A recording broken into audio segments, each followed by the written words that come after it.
Hi and good morning, everyone. Apologies once again that we are the Wandering Jew. What can I tell you? We've been held up with traffic. Anyways, I don't know if you've ever found yourself in this situation, but very often I find that when people say to me, it's the principle, they've got themselves into some type of argument, dispute, conflict. And what do they say? They invariably say, it's the principle. It's not about the money, it's about the principle. Is that really true? So let me tell you two incidences. One was in regards to the Torah portion, and the other is a real story that happened in the 1890s, one that you've probably heard of. So let's talk about the parsha firstly. So Abraham finds himself traveling. He's left his homeland, traveling with Lot, his nephew, who he's looked after, who he's brought up, who he's taken under his wings. And as a result of his association with Abraham, he's exceptionally blessed and has tremendous wealth. So Abraham has wealth, Lot has wealth. They have huge flocks and resources, and they're traveling.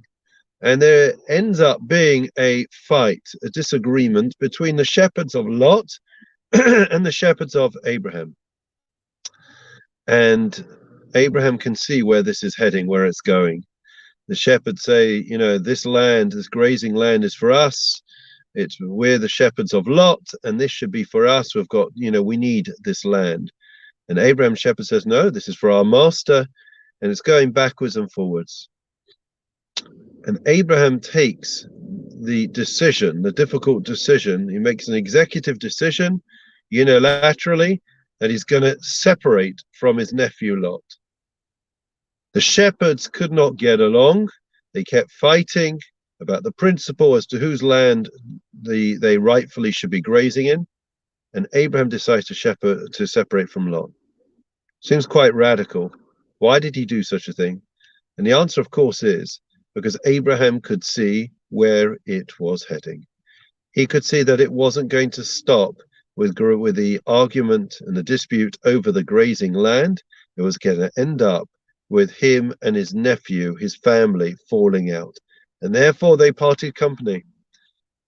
How often have we heard about a family dispute, business dispute, inheritance dispute? Very often I hear that it's all about the principle. And very often I hear much later that it was always about the money. Let's turn our attention to the 1890s, okay? So the 1890s in New York, there was a nephew and an aunt. Nephew was called William, and the aunt was called Caroline. Anyways, so the Caroline lived on Fifth Avenue. She had a beautiful home, old home, but nonetheless it was there. William was a bit jealous of her, and he bought the building next door.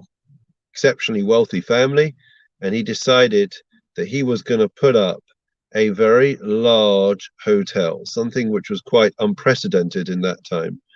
And he built this hotel, and it led to a tremendous feud and strife between him and his aunt. And then it became competitive that his aunt wanted to build a hotel that would be even greater than William's hotel. Things were getting out of hand, and somebody intervened.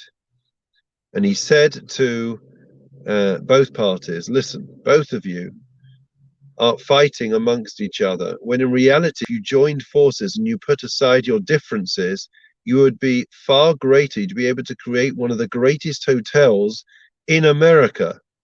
And therefore, he suggested that they bury the hatchet, which is exactly what they did. And that gave birth to the Waldorf Astoria. William Waldorf, Caroline Astor were able to bury their differences and to be able to join forces. And so often that is the case, that when we are able to put aside our personal biases, our personal agendas, then very often we notice that we are able to work for a common good, and we are able to achieve even more than had we tried to constantly compete against each other. So it's a wonderful, wonderful, timely message for each and every one of us as we find ourselves in a climate which is more and more competitive, more and more cutthroat, it's wonderful and worthwhile us hearing and listening to the important message and idea and ideal of peace and working together for the common good. And in that way, please God, we'll be able to see prosperity, success for us and for all of our people. Wishing everyone well. Please God, tomorrow we'll be back at my desk. Take care.